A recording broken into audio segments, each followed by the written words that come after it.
I'm going to start today by sharing a story with you. So this is a story that shapes the path I'm on today, and it led me to this very moment here with all of you. So years ago, as a medical student, I remember the day I met a patient who forever would change my mind and my perspective in terms of when it comes to health. So she was a woman in her mid-30s, so struggling with infertility, and this was something she was not used to and she didn't understand. So she felt lost in a system that wasn't providing answers she desperately needed. I don't know if you've been in this situation where you can't just explain what's wrong with you and you go to the hospital. Maybe the terms they are using, the medical terms they are using are so big and so difficult to understand. You go home feeling lost, like you still can't find the answers to whatever you're going through. So that was her case that day. So as I listened to her story, her frustrations, her fears, I realized something very profound. Health is not just about treating symptoms. It's about empowering people with the knowledge they need to control their well-being. So that encounter planted a seed in me. I knew I wanted to do more than just practice medicine. I wanted to promote health, to educate and to advocate for those who felt unheard. So that's the passion that led me to pursue my master's in public health, where I deepened my understanding on how to create meaningful and change lives on a broader scale. But it didn't stop there. I became a health promotion specialist because I believe that true health extends beyond clinic. It lives in our community, in our daily choices, and in the conversations we have with each other. So today, I focus on women's health because I've seen firsthand the unique challenges women face when trying to manage their health, whether it be managing a home or just generally. They have lots of challenges when trying to manage their health, from reproductive health to chronic conditions. So I'm committed to shining a light on these issues and providing the support and education that every woman deserves. So it's not just a job to me, it's my passion. So I'm excited to connect with every one of you today. I can you see the presentation showing already? The PowerPoint. Sorry, I'm a bit distracted with people coming in. Okay, so I'm gonna start go straight into the topic because the webinar today is slated for just 1 hour, and we've already spent about 16 minutes into it.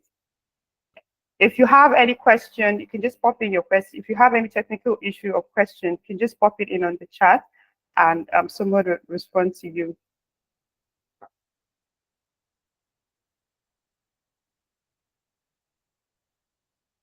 So the question is, what's PCOS? We've been talking about PCOS, and I'm sure because of the reminder, and obviously you registered for this, PCOS has just been going through your head, right? So let's start with understanding what PCOS is actually. The full meaning is polycystic ovary syndrome, and it's a common hormonal disorder that affects millions of women of reproductive age. So in fact, it's estimated that up to 1 in 10 women have PCOS. And I'm sure you're wondering why they call it polycystic. And you may think that everything is just all about having cysts in the ovaries, or is that's just but that's actually just a part of the story. So, but it's not every woman who have cysts means that they have PCOS, right? It's more about hormonal imbalances that can lead to various symptoms that we're going to talk about in this session. So I would say PCOS is, just to make it easy, PCOS is a hormonal condition that is influenced by genetics and also lifestyle. So I'm going to try not to go too deep into medical terms, just so that we understand, because I understand that it's not everyone here that has a medical background, but I'll try as much as possible to explain it in lay terms as I can. If you're not able to understand what I'm saying, please let me know. Okay. The Like I said, it's a hormonal condition that is influenced by genetics and lifestyle. And we're going to talk briefly about those hormones. The first hormone I'm going to talk about is insulin. So insulin is a hormone that the pancreas makes. Again, don't worry about the big terms. It just helps to move blood glucose, that's blood sugar, from your bloodstreams into your cells where you use it as energy. So it helps to regulate the blood sugar in the body and helps to, so that that's why when you eat carbohydrates, or if you eat, anytime you eat food that has sugar, you feel you have energy. So it takes blood glucose from the bloodstreams into where it's used for energy. And then the second hormone I'm going to talk about is androgen. Androgen is male hormones that helps in the function of the ovaries and also maintains sexual libido in women. You may be wondering why do we have male hormones in our body as women? So we have both male and female hormones, which they all have their functions. The only time we have a problem is when you don't have excess of a particular one. So for PCOS, the two hormones that are implicated are insulin and androgen. So sorry, give me a minute. So I'm going to be explaining as we go. I will also tell you how the hormones affect how it affects PCOS, right? But first of all, I'll talk about the symptoms, then I'll take you back. There's a reason I'm connecting it that way. So we have to understand PCOS symptoms. Just know that there are many different ways PCOS can show up.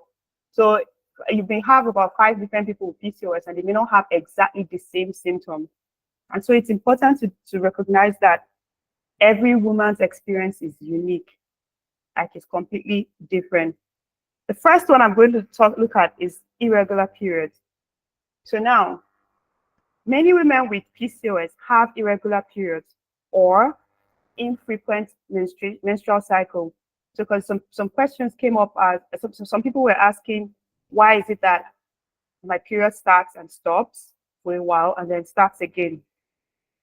It can be either it doesn't come the same time every month, or it just stops suddenly and then starts again. So it's often like most times it's one of the first signs that we will say, okay, yes, this person has PCOS. And then the next one is excess hair growth. I'm not going to go into that because we have a specialist who is going to talk about that. And then the acne, and then all the skin manifestations. The other part is weight gain. So many women with PCOS, they find it difficult to manage their weight. And some, they may experience unexplained weight gain despite their best efforts with diet and exercise. So back to how the hormones affect PCOS. So now the insulin, when we have insulin resistance, right, it causes the androgens to produce more. So it causes increase in androgens, which then affects the menstrual cycle, because the androgens actually, when there's increased androgen, it affects the menstrual cycle. So that's how they work together. And then we all have other factors like thinning of hair. Some people start getting bald, or they start having that male-like form of hair loss. And then there's darkening of the skin too.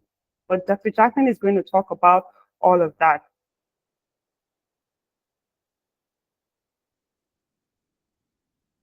So the next question is, what causes PCOS? And what are the risk factors? So the first one I'm going to talk about is genetics.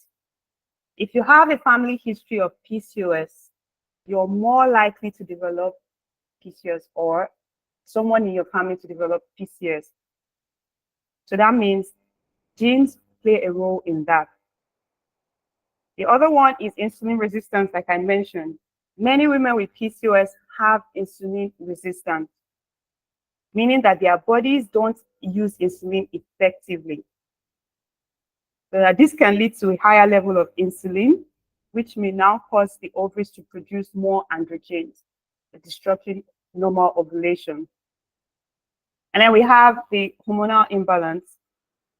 So women with PCOS, most times they have high levels of androgen. So yes, definitely we produce androgens, but with PCOS, you have a higher level of androgen. And then the last one, inflammation. Inflammation with low grade inflammation, it's linked, it has, the studies have shown that it's linked with PCOS because it contributes to higher androgen levels, right? So it's a condition where the body's immune system is low. And that low immune system can be affected by anything. So even if there's a threat, so usually the immune system prevents the body from infections and all.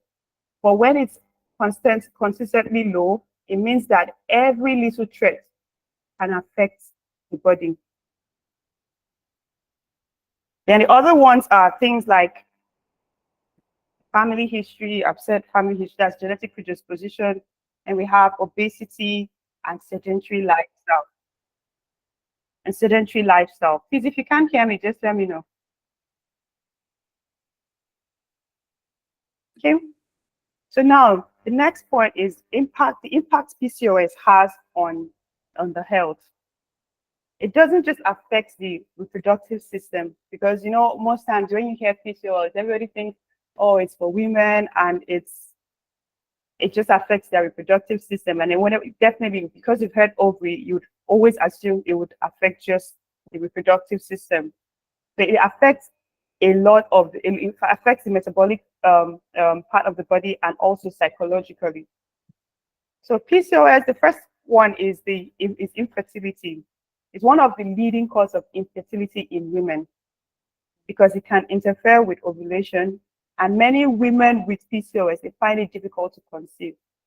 This is because the periods are not regular and the production of eggs is not regular too. So ovulation, if there's an ovulation, it will be difficult for the person to conceive. And then the other one is women with PCOS they have increased risk of developing type 2 diabetes, especially if they have insulin resistance or overweight. So like I mentioned earlier, everything still goes back to insulin, androgens, like they work hand in hand. And if there's insulin resistance, it means that the blood sugar will definitely go up. But that's what type 2 diabetes is about. Excessive high amount of blood sugar.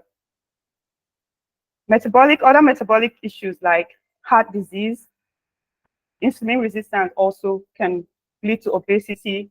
From there, obesity can also lead to increasing risk of heart disease. And then we have sleep apnea. Women with PCOS, especially those that are overweight, actually, are more likely to develop sleep apnea. And then finally, it affects the mental health. I'm sure a lot of us here tuned in, obviously, because of the frustration that comes with not knowing what to do with how to treat your PCOS, or wondering when it would end, wondering how to manage it or how to live with it.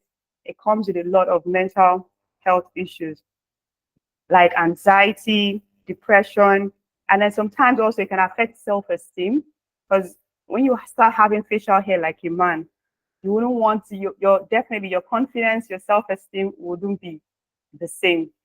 So yes, it affects the mental health too. So now the next point is how to diagnose PCOS. I got some questions about asking how to know if someone has PCOS. And at least I think someone also asked about symptoms of PCOS. At least I've mentioned some of them. So now, how to know if someone has PCOS? Like I said, it's a hormonal condition, right? That is influenced by lifestyle and genetics. I keep saying that lifestyle because we're going to talk a lot about lifestyle. So it's defined by three main factors: irregular periods, higher than normal levels of androgens, that's male hormone, and in some cases, ovaries with multiple cysts. So the criteria for diagnosing PCOS is called Rotterdam. It involves clinical evidence of anovulatory cycles, or maybe or that's anovulatory cycles or irregular periods with sometimes more than 35-day cycle. And then we also have the clinical evidence, that's like clinical evidence of hyperandrogenism, that's the high level of the male hormone. And then the other word is evidence of polycystic ovarian morphology. That's when they do the ultrasound scan, they can actually see at least 12, more than 12 follicles of cysts containing immature eggs via ultrasound. So how you diagnose it is by doing a pelvic ultrasound to look at the ovaries and also to check the thickness of the uterine lining and to see if there may be other possible causes of bleed, just to make sure that you're giving the right diagnosis. And the other way to diagnose it too is also to do blood tests. So blood tests to check hormone levels and also to check glucose level. And then in some cases, in terms of inflammation, you can also do what we call the C-reactive protein, where they check the white blood cells for infections, and they check the white blood cells for its infection and do C-reactive protein. Okay, going to go to the other one. So now we're going to go straight into how to manage PCOS. I'm going to talk a lot about the diet, because I noticed that most of the questions came from foods to and it came questions like foods to avoid if you have PCOS, or foods to eat when you have PCOS. So I'm going to be talking extensively about the diet. So the first is for us to make sure we have balanced diet, and we're going to start with having foods. You have to reduce your carb intake. Insulin resistance is common with people with PCOS, and it affects at least 35 to 80%.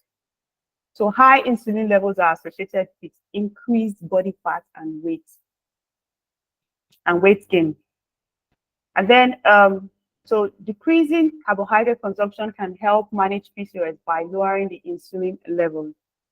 So if you have PCOS, or you know someone who has PCOS, the first thing that you can, at least the things you can control yourself, will be to start managing your diet first. So you have to reduce carb intake and make sure you get high and plenty of fiber into your diet. I'm sure you've seen this slide. I'm going to go forward just so that I can show you pictures of what I'm talking about. So you have to get plenty of fiber into your diet. So the recommended daily fiber intake is about 25 grams for women. Because normally, if you check how, like, most people, fiber is not so sweet, it's not so fun to eat, so people don't really pay attention to it, but it's actually very, very, very important, because high fiber intake is linked to lower insulin resistance and less total body fat. And also, for ladies that are also very conscious of their belly fat, also reduces belly fat. The next is for you to add protein. Eat enough of protein. So if you say, the fact that you're taking out carbohydrates, I would say you should increase your protein, because definitely if you're taking out carbohydrates, you need something that will give you energy. So protein helps to stabilize blood sugar, and it also reduces cravings for sugar while making you feel full. So it promotes that feeling of fullness, right? A high protein diet may lead to weight loss if you're overweight. So you change it from carbohydrates to protein, to eating more of protein, and then you find yourself losing weight because the insulin resistance is reducing. And then also eat high protein food like eggs, nuts, dairy products. I'm not really a fan of dairy products, but yes, just you can have a little portion per time. And then you have like meat and seafood. In terms of meat, I'll prefer seafood like fish, although I'm allergic to fish. Then also eating healthy fats like avocado oil, coconut oil, butter. They are they're excellent source of healthy fats. And then you can also add things like fermented foods like yogurts and like just probiotic rich foods. Just put it like maybe to eat it for some time, like maybe in the mornings or in the afternoon, however you prefer. But it's good to add it to just aid digestion in your intestine. And then the next very important point is to reduce processed food. I don't like saying reduce. If you can take it out, it will be good. So take out processed food or added sugars from your diet. The picture you're seeing, let me see what we can see. Yes. So the picture you're seeing,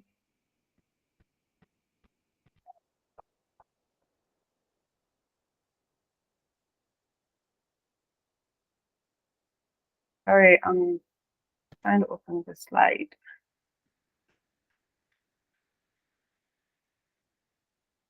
I'm having a little bit of technical issue. Okay. So anyway, you have to limit processed food and added sugar. So if you're wondering what I mean by processed food and added sugar, anything from popcorns to ice creams to soda to red meat, processed meat like sausage, bacon, everything processed, you have to stay away from them.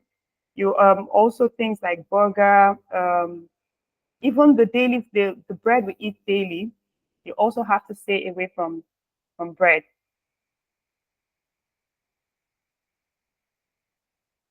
So limiting added sugar and refined carbs can help manage symptoms and maintain healthy weight. So that way, it also helps to reduce blood glucose, right? If you reduce all these, it will make weight loss easy because most times when you have PCOS, it's always difficult to lose weight because of definitely insulin resistance, and then you're eating normally instead of paying attention to your diet. So when you take out processed food and added sugar from your diet, you have you have lower blood sugar, and then there will be weight loss. Okay.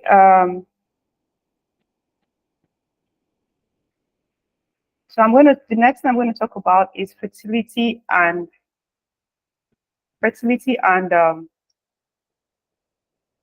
PCOS. Just give me a minute. No, before I go to fertility and weight loss and PCOS, sorry, I want to add that there are other ways to lose weight because I know I just went through the questions that you sent. So there are other ways to lose weight because someone asked if they've tried exercise, they've tried diet, and it's not working.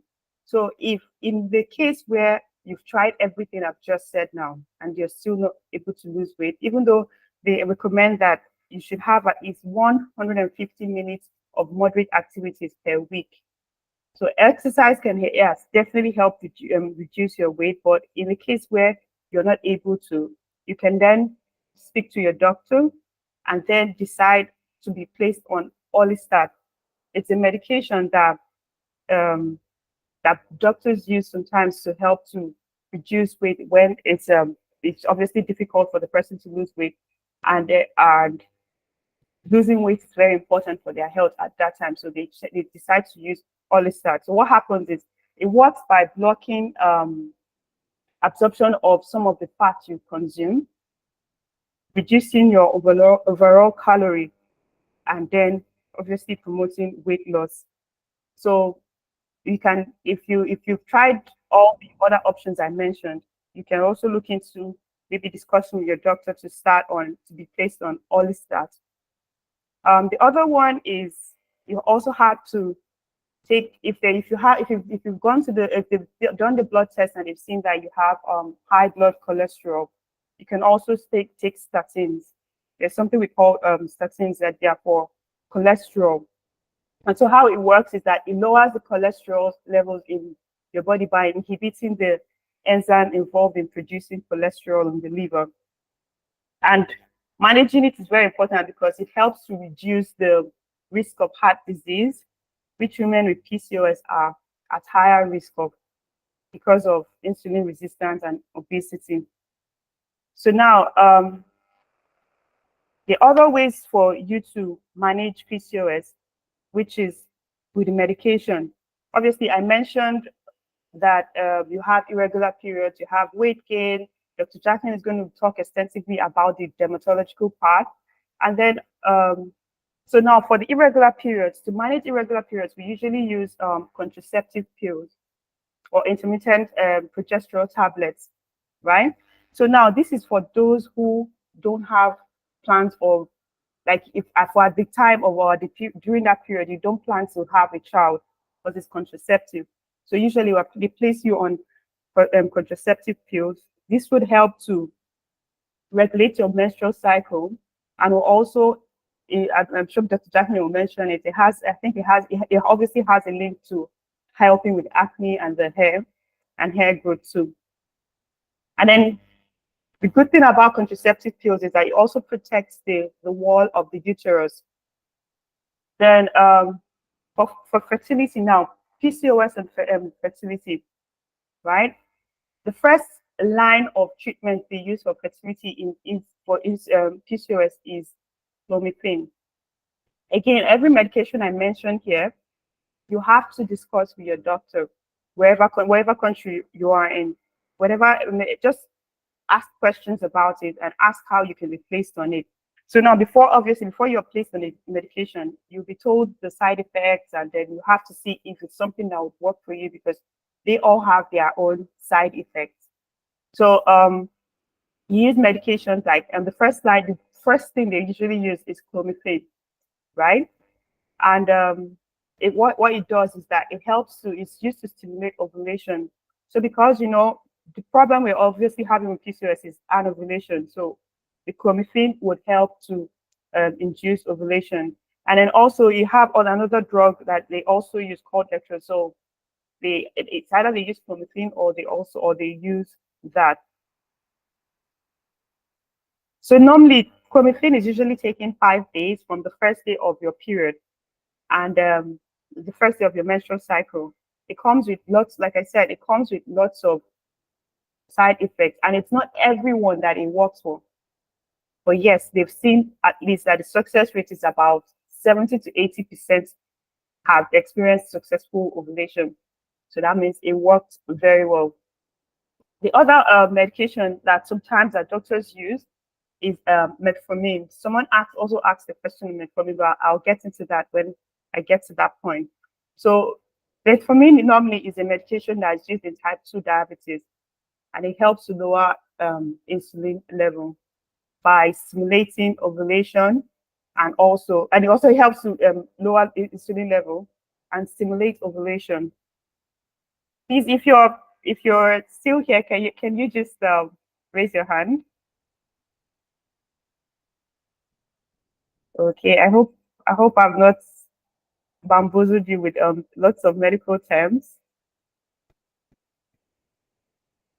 Okay, do you have questions? If you have questions, you can pop in on the chat.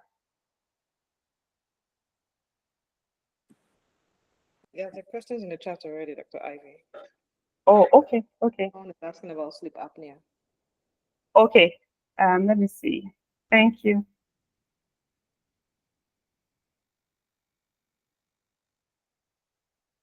Okay, I've not been.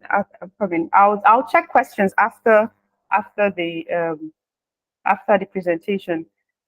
But I've talked about metformin. I'm not going to go too deep into the medications, and then also the other way of treating PCOS is for those with fertility issues, we have IVF treatment. for those with fertility issues. So if clomiphene doesn't work, we also do the IVF. I'm going to try and wrap up quick because of time. And then I also, the other option is what we call laparoscopic ovarian drilling. So it's just where they use, it involves using laser to heat up to burn off the androgen producing tissue in the ovary. And so it helps reduce to restore normal function. And then, so for the lifestyle, the practical tips to manage it is, first of all, you have to manage stress, because stress produces, when you stress hormone called cortisol. Cortisol would then also cause insulin resistance. So you have to manage stress. You also have then other options like joining support groups where you have other women dealing with PCOS. Someone may be able to tell you what they are doing, or like it's just a way to have that support. For example, like what we're doing now, we'll talk about it, and if you have questions, someone will be able to answer your questions. And the other part is self-care. Always make sure you take care of yourself at every point. Take your sleep seriously. And for sleep apnea, I can see the question you asked. Sleep apnea also happens with those who are overweight. And that's why, so most times it's common with those who are overweight, which is why we keep saying to reduce weight, and then that would also reduce. I've overstayed my time, so I'm going to introduce my special guest, Dr. Jacqueline Lambert, our aesthetic dermatologist, to do justice to this topic. Dr. Jacqueline, over to you. Okay. Good morning, everyone. Thank you so very much, Dr. Ivy, for that was a very good refresher course, because into PCOS, and at least it's good we've been able to uncover it together. So I'm sure everybody learned something from Dr. Ivy today. So without much ado, I'm just going to delve into the dermatological aspect of PCOS. I don't know if anyone can see my slide, just let me know. We can see it. Oh, so okay. I haven't started sharing. Let me see.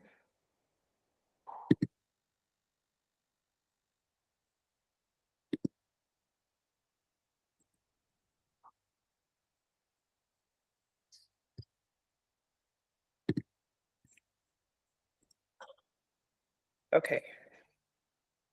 Is that better now? Yes, we can see it now. Okay, so like I said, without much ado, we'll just delve into the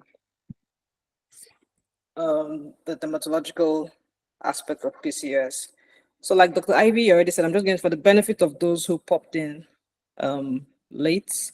I'll just do a brief run through of what PCOS is. So PCOS is a common condition that affects how a woman's ovaries work, and it affects women of reproductive age. The three main features include irregular periods, which means your ovaries do not regularly release eggs during ovulation. The second feature is excess androgen. This is characterized by high levels of male hormones in the female body, which may cause physical signs such as excess facial hair or body hair, or what we call the male pattern hair. The third feature is the polycystic ovaries. Here, the ovaries become enlarged and contains many fluid-filled sacs that surround the eggs. But despite the name, you do not actually have cysts if you have PCOS. So that's another misconception a lot of people have. When they hear polycystic ovaries, they just assume, oh, I have cysts in my ovaries. That's not the case. The exact cause of PCOS is unknown, but it's been associated with insulin resistance, inflammation, and genetic factors. So in managing PCOS is a complex multifactorial syndrome with genetic, environmental, and lifestyle factors. It's one of the leading causes of infertility in women, but it also has significant dermatological and psychological implications as well. So usually some women don't even know they have PCOS. So dermatological symptoms sometimes present even before a diagnosis of PCOS is made and can be a key indicator for further investigations. So PCOS should be managed by a multi-system team, including your primary health physician, your dermatologist, and endocrinologist, an obstetrician and gynecologist, and also a dietitian. Your dermatologist would often, or we dermatologists would often advise a number of methods to control the skin and hair signs. So I'm just going to delve right into the skin signs and hair signs of dermatology. So there are 6 common signs of PCOS.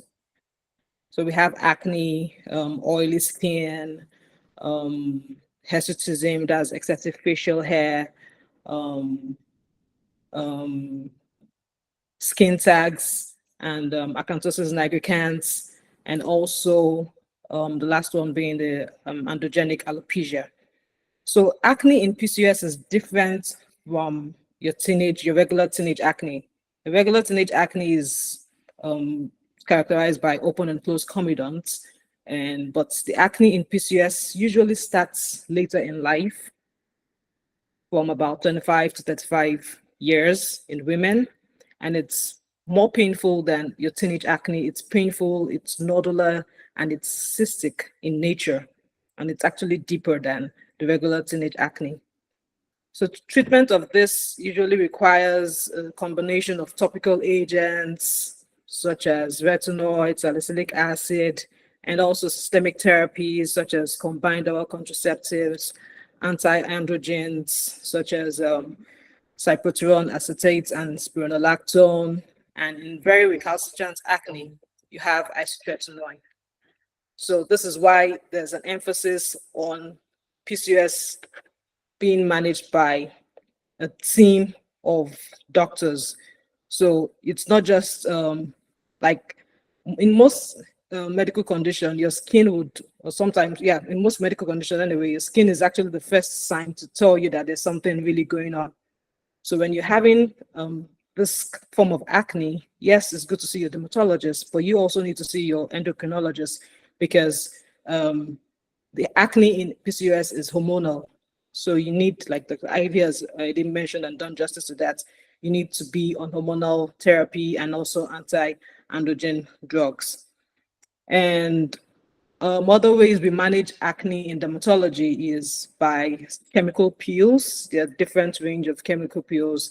And just as a reminder, I won't be able to give so much medical advice online because it's frowned upon by the regulatory body.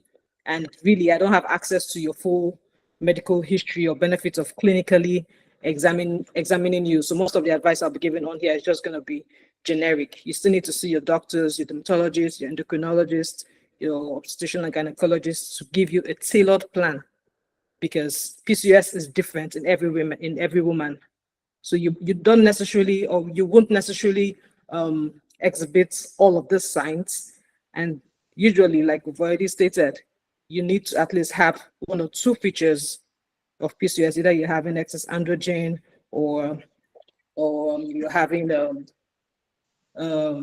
polycystic ovaries or irregular periods for a diagnosis of PCOS to be made. So yeah, you still need to visit your specialist or GP or dermatologist for tailored plan to manage your PCOS. But just for the sake of this conversation, yes, the chemical peels that we do to manage acne, and um, one of the promising treatments for acne in PCOS is a laser machine called Aviclair. It's really, really, really good. In fact, it's about the first FDA cleared um, machine or rather device in treatment of mild, moderate, and severe acne like we have in PCOS. So you can see this was, and with this, and the good thing about Aviclair, because sometimes it's difficult for patients to really stick to medications. So they'd rather just do a peel or do a treatment to help with the acne. So far, Aviclair, and this is not, I'm not sponsoring, as I don't own any shares of the company, or I don't have any benefits for this, but um, I'm all for whatever helps patients. And really, I've not had my hands on this, but like my colleagues that use it in the United States and in the UK as well, they've said they've got really good results with patients with acne and PCOS. And you see how wonderful it is. Like, this is just 3 treatments. And usually, yes, about minimum of 3 treatments is recommended for acne and PCOS. So you can see the before and after pictures. And this is without any topical agents or even pills or anything. This was just with the Aviclair alone. So yes, this is one of the promising treatments, and medicine evolves every day. So we're all for groundbreaking inventions in medicine. So oily skin, of course, oily skin, where you have oily skin, you would also have acne. So this is also due to the increased androgen activity that causes your oil glands to enlarge and produce more sebum. The management is the same as in treating acne. Dermatologists would recommend salicylic acid facial cleansers, other facial cleansers, and Aviclair. So yes, hirsutism is one of the common things people were worried about. That's facial hair. So the thing or rather the thing with hair in PCOS is that it's funny how we have excessive hair at the wrong places, and then your hair falls where you actually want good hair. So because of the excess amount of androgen levels in a woman with PCOS, you'd have male pattern hair, like hair on your chin. This also, genetic factors also play a role, but mostly the male pattern distribution of hair, like hair on your chin, your upper lip, on your chest. These are not areas you should have hair as a woman, really. So then there are treatments for that. There are over-the-counter creams you can use. There are also prescription creams you can also use to slow down facial hair growth, such as the Vanica, that's eflornithine cream. But then the gold standard, and what I would recommend for remarkable reduction in hair in PCOS is laser hair removal and also electrolysis. But the downside is that it's not a one-off session. With laser hair removal, you need multiple sessions for your hair growth to be really reduced, because really, as long as you're alive, and the thing with the laser is that it just affects the hair follicles. It has nothing to do with the hormones. But then the laser treatments in combination with the hormone therapy your gynecologist or your endocrinologist will place you on would give you good results. And of course, with few sessions, you'd even see improvements or reduction in your hair growth. There are other things people do, like shaving, waxing, but I wouldn't. I don't advise that, so I'm not going to go into that at all for the purpose of this conversation.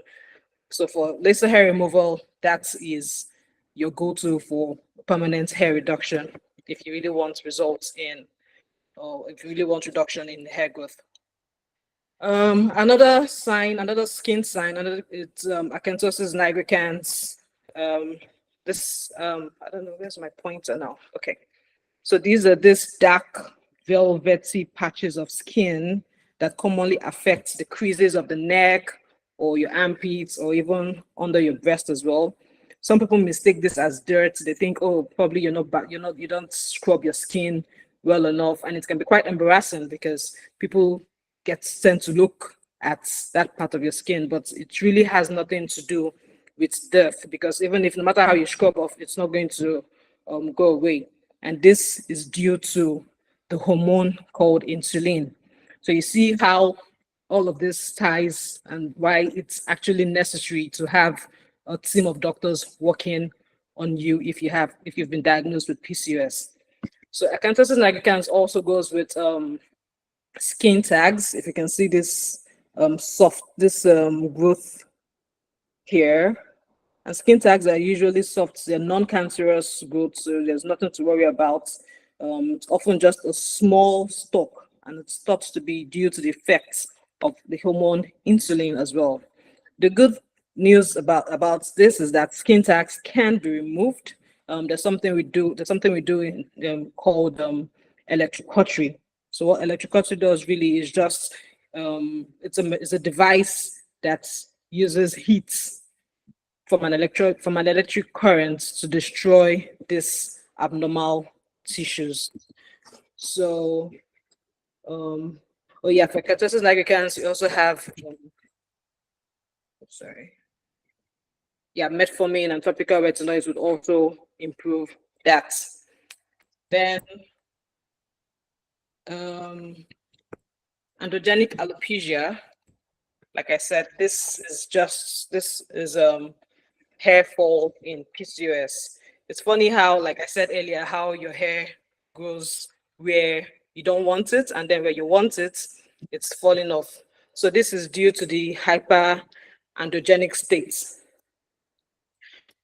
So basically, what happens is that normally each root produces about 3 to 4 hair, but then in PCOS, as hair loss progresses, you get about 2 strands or 1 strand, and these are usually very thin and they're very brittle. So instead of 4, you end up having 3 or 2 and 1 hair, and eventually the roots are destroyed. And each strand of hair starts becoming a little bit thin, and because of that thinness, it becomes dull, it becomes easily fragile, and it can break very easily when combing your hair. So in addition to this, which is happening, the pattern is very typical. Unlike male, which you'd see, you can see a bald, you can see how men bald during their hair loss. But at least God in his infinite kindness has not allowed that to happen in women. So what you just have, or what you see, is the hair falling where around the crown area. So but at least the hairline is still intact. The hairline doesn't recede like in men. So it's just around where you have your pattern or around the crown area. Good news is that this can actually be reversed. It's not a permanent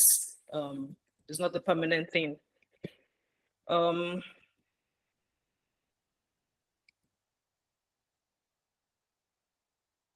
So tips for managing hair loss.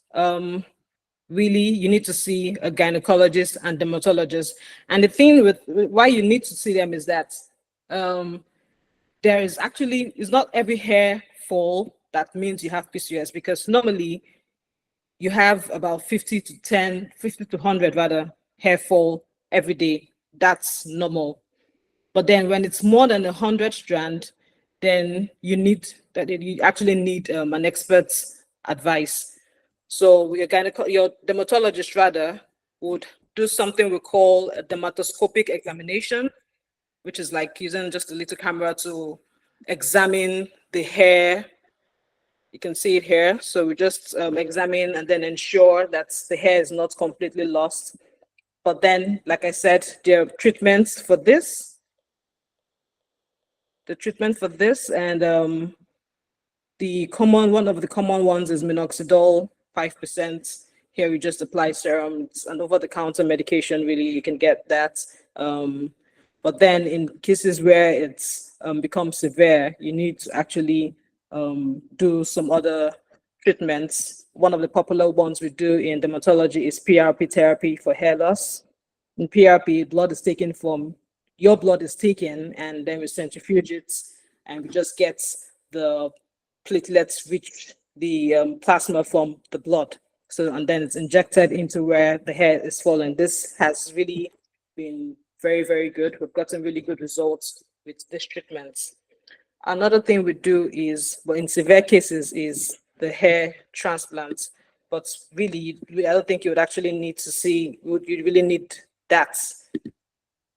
Doesn't really get that bad that you need to do a hair transplant in PCOS, because with the medications and other topical treatments, this is usually reversed and you get really good results. So, wall of supplements, we've heard so many things like how biotin is good, but thing is, biotin is not the magic pill as it's being marketed, and what works for A wouldn't necessarily work for B. So before you take any supplements, you really need to speak with your doctor because there's also something called hypervitaminosis. So, you can get biotin from even your food. So it's not it's when there's a deficiency, because that's the role of supplement really, is when you're deficient in something that you can take supplements, because like the word, it's an English word, you're supplementing from what you don't have. But then if you have this thing, it's just like when you have, let's say now, blood transfusion. If you have enough blood, do you necessarily need to go for blood transfusion? No, but then you wouldn't know until you do your blood test.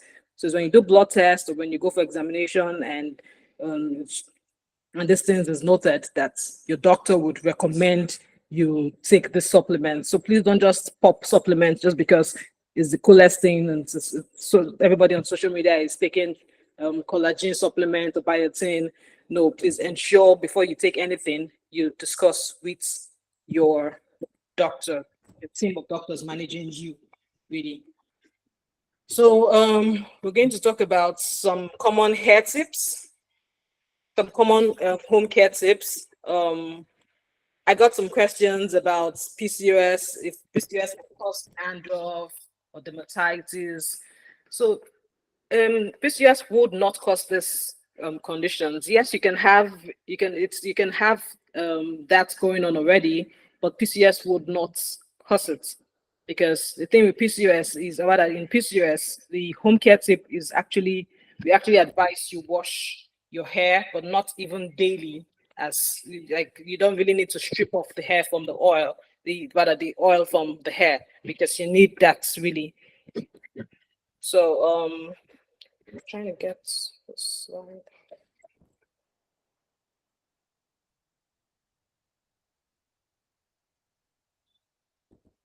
Sorry.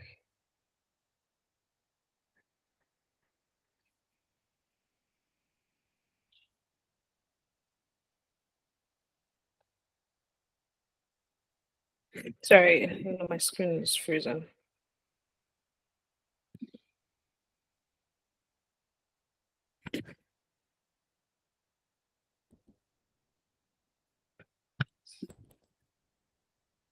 Okay, so for home care tips, first of all, you need to learn to choose the right shampoos.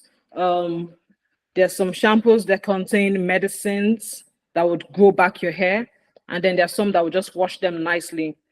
For people that have oily scalp, would you can use a milder shampoo.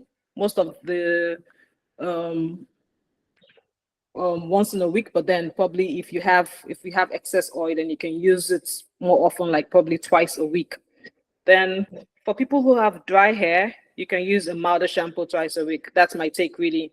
Then don't comb your hair when it's wet because it's very thin and fragile. So just allow it to dry. But even when you're using a hand dryer, it has to be at least 6 centimeters away from the hair because you don't need the heat. You don't need the excess heat hitting your scalp because that would be very uncomfortable and your hair could itch immediately after. So you could probably just use your fingers to even comb or just massage it after washing. Then also ponytail is also found at when you have when you're, because naturally, of course, if your hair is falling, you wouldn't want to do um, tight hairstyle. You'd rather just settle for protective hairstyles. So doing any tight um, hairstyles can actually cause what we call traction alopecia around the temples. So that's another tip to avoid. Um, The same goes for other things we go to our hair, like blow drying. So just avoid it as much as you need to. But if you have to do it, then just do it or just use it on cold setting, really. So hair growth is usually one of the very,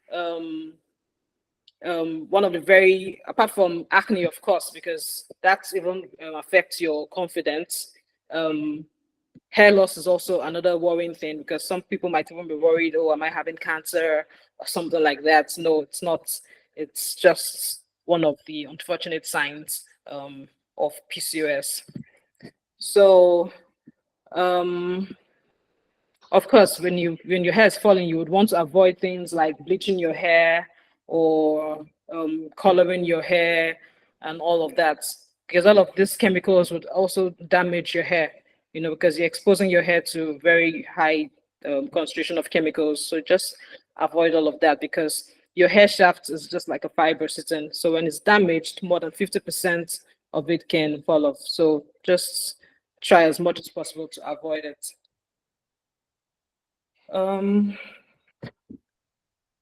I think I've covered this. I think I've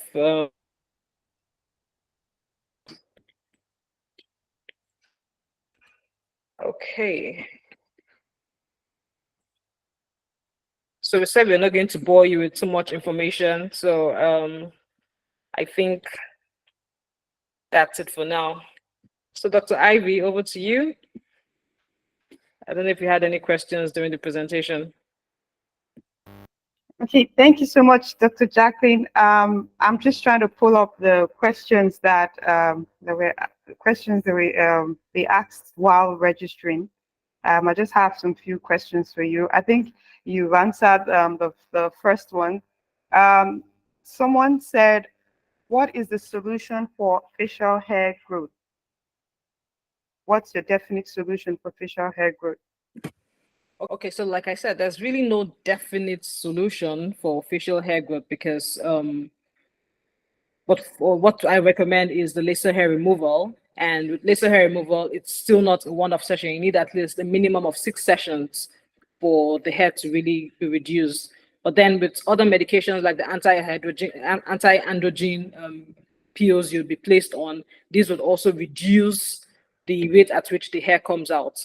So that, in combination with treatments like the laser hair removal, would help reduce the hair remarkably. But as long as you're alive, there's really no definite solution for hair growth. You might be lucky and it stops completely, but that's of no doing by that's not our doing. So yeah. Okay, thank you so much. The next question is, can PCOS cause dandruff and dermatitis? I think you've answered that. Yeah.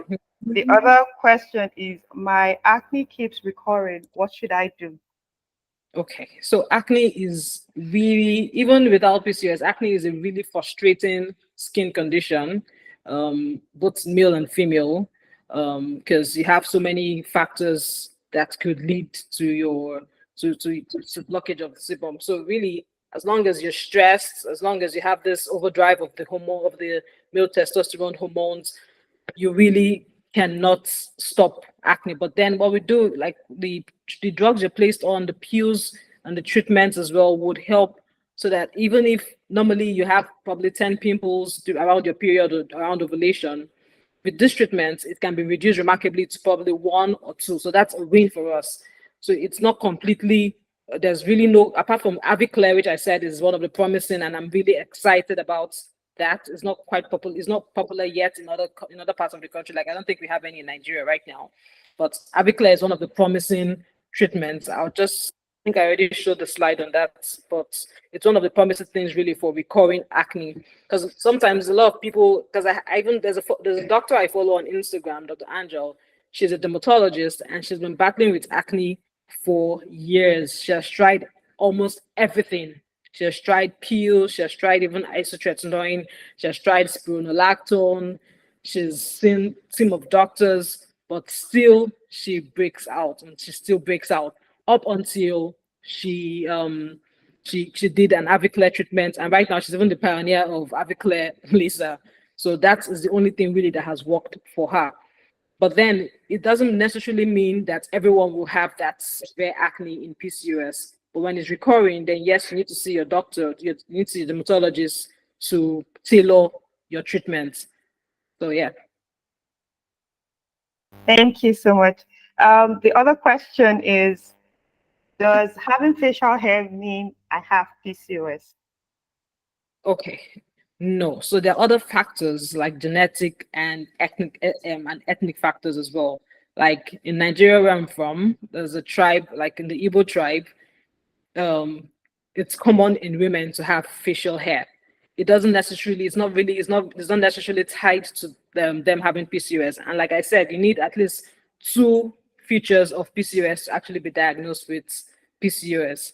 So having facial hair doesn't necessarily mean you have PCOS, but still, you still need to get it checked out. So you need to go see your gynecologist and have this test done to be sure it's not PCOS, to be sure it's not medical hirsutism. So there's facial hair and then there's medical hirsutism. Medical hirsutism is related to PCOS.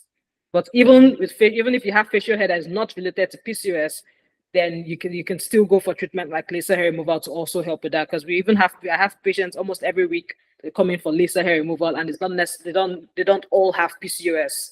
But then just get it checked and be sure that um that's not what's happening. Thank you so much, Dr. Jacqueline. I think those are all the questions I have for you from what I'm seeing here. Thank you. Please, if you have more questions for Dr. Jacqueline, let me know, and I can always send it to her later on, and then we'll find a way for you to have a chat with her. Thank you so much, Dr. Jacqueline. We really appreciate. I'm going to just go ahead to answer some of the other questions. It seems I think some people were struggling to come in. I just hope that whoever asked this question is here and will be able to benefit from it. But first, I'm just going to go into the question Love asked on the chat. She said, Love, you said, can you please briefly explain what sleep apnea is?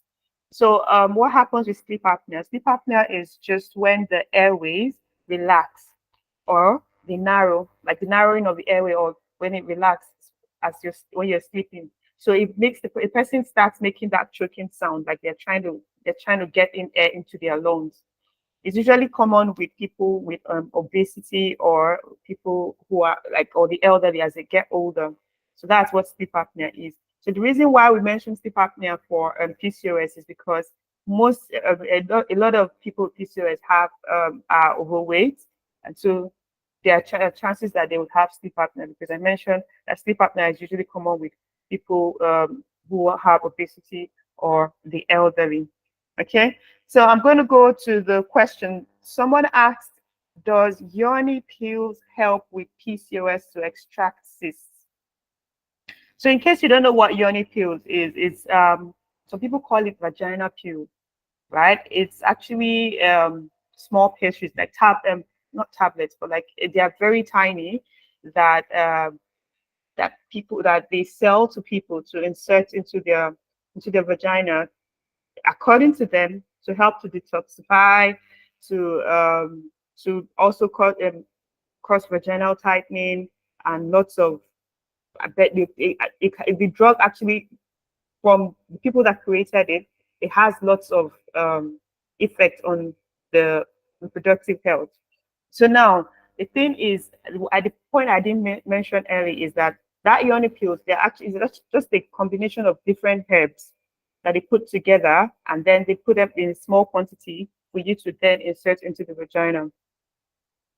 I always stand on the part of studies and facts. So there's no study that has shown that yoni pills actually does what it says it does, and whether it helps um, to take out cysts or anything. There's no study showing. There's no scientific evidence to support that. So I wouldn't suggest. I wouldn't say you should use yoni pills, because medically it has not been proven, and you have to always be careful with whatever you insert to avoid increasing the risk, so that you don't have risk of infections, especially since you don't know what the combination of herbs are, and other health problems that can come together with it. So the next question I have here is, how long can someone use metformin? So with metformin, there is no specific time limit for how long metformin can be used. So remember, PCOS is not curable. I always say it's not curable, but it's something you can manage. So the reason you're using metformin is obviously to balance insulin resistance, and also metformin also helps with it also helps with sorry, so metformin also helps with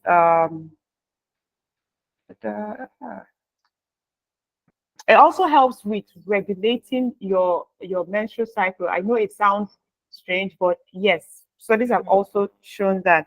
So metformin is something you use to manage the PCOS. So it's something that there's no fixed time limit. But the most important thing you need to take from this is that when you're using metformin, right, you're not just going to walk into a pharmacy and ask for metformin. The reason you're on metformin is because you've discussed with your doctor and you've agreed together that that's what you're going to be using. Please don't forget that metformin has a way can reduce your blood sugar. So if not taken properly, it can cause hypoglycemia. And hypoglycemia is actually is a medical emergency. So if you're alone and you have hypoglycemia, it's a serious problem. So now, metformin can most times when you after you've discussed with your doctor and you've decided the dosage you take per day, metformin can be taken for as long as 6 months. I usually would say 6 months and see how effective it is. If it's not showing any effect, then you consider maybe doing and either changing it or make it. If metformin is not working and you've done your lifestyle changes and it's still not working, then the doctor will obviously have to change your plan. But there's another supplement. There's a supplement called inositol, and studies have shown that a combination of inositol and metformin actually works very well. So these are discussions you would want to have with your doctor when you're planning your treatment. So bottom line is the answer is it doesn't have a time limit, but evaluate the effect on how if it's improving your PCOS after 6 months while you discuss with your doctor. So the next question is, what supplements can I take for PCOS supplements for fertility? Okay, I am going to try to see if let me see if I can. I'll share some pictures after this just so that I can show you the some supplements that I've seen people that have shown that they have effects. So you can use a supplement that has a combination of myo-inositol, that's inositol I mentioned, alpha lactalbumin, and folic acid. So there are some supplements that come with those three in it. So you know how I'm sure you've seen all these well women and all those things. So when you read the pack, they'll tell you what it contains. So now there are supplements that actually contain um, chemi- um, these three. So if you use those supplements, it would also help to um, reduce the risk of. So for example, folic acid reduces risk of neural birth defects. Inositol obviously helps with regulating your menstrual cycle, ovulation, and all. So a combination of all these would actually improve the chances of fertility. So the next question is, how do I track ovulation? Okay, I'm going to leave this question until when I'm able to put up the picture so that I can show you what I from my own experience and what I used to. So the other question is, can a 46-year-old woman with PCOS conceive if they haven't reached menopause? So that question is a bit dicey because yes, a 46-year-old woman who if you've not have not reached menopause can conceive with PCOS. But now we have to look at the other side. We have to understand that there's something we call advanced maternal age. Advanced maternal age in some parts of the country, like in the UK, it starts from 35, right? So now the higher the age, the chances of fertility obviously reduces.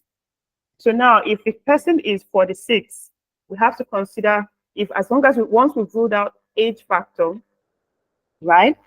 And because for according to WHO, I think age age contributes to 90% of infertility, right? So if there's no problem with the age, and then also the partner, if you've checked the partner has um healthy semen, and if they've done semen analysis and everything is fine and healthy, then that means the only work would be to ensure that there's ovulation. But if everything is okay, then yes, she can, the 46-year-old woman with PCOS can conceive. I think I have one more question here, and then we'll call it a day. Okay, so the only question I'm going to throw a light on is the one about tracking your ovulation. And then I think I saw a question of somebody asked, how can I ovulate more? Yes, you can ovulate more by using things like medications like clomiphene. Like I said, you have to speak to your doctor. Or you have something they call ovulation inducers. So those are the ones that you would use to increase chances of ovulation. So I'm going to try and share a screen.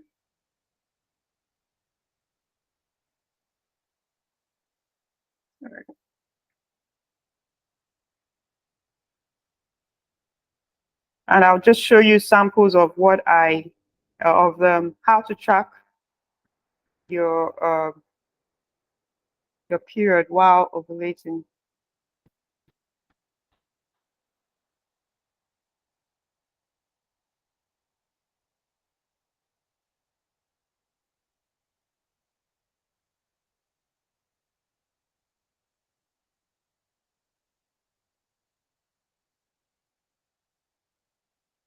So can you see? You can see the slide, right?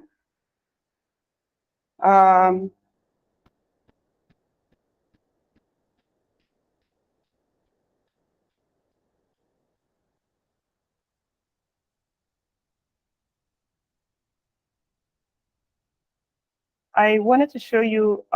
So there are different ways to track ovulation. I don't know if you can see, if you can see it clearly. I don't know why it's Yeah, cut. we can see it. Okay. So there are different ways to track your ovulation.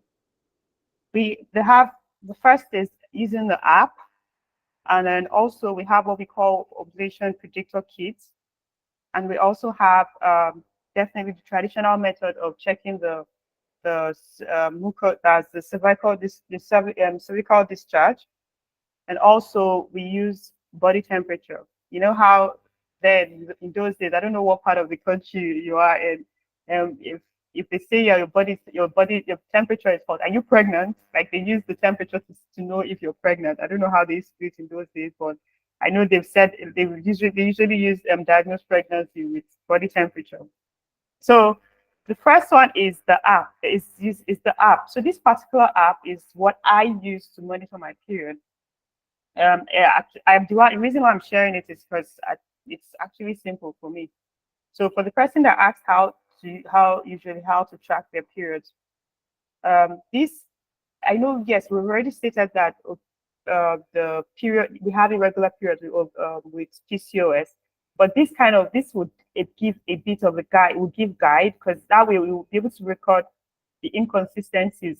If maybe the last month it wasn't consistent, then you just be able to track, and this also will help you explain your symptoms to your doctor when you go to see the doctor. It will be like a proper um proof because you've watched the period for a while and you've seen that it's not consistent.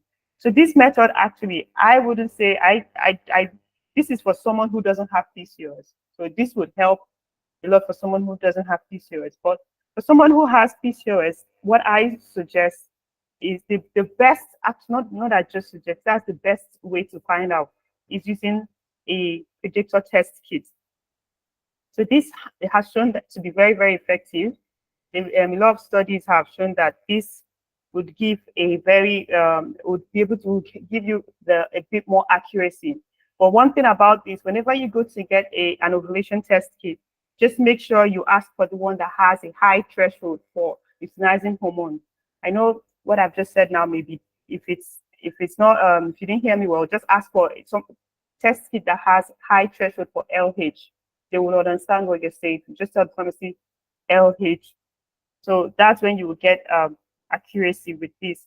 And then I mentioned earlier about the supplements. So this supplement, I don't know if you can see it clearly. This supplement has the folic acid, it has myo-inositol, and it also has the alpha lactalbumin in it. So usually these are the supplements that that can be taken. It doesn't have to be this particular brand.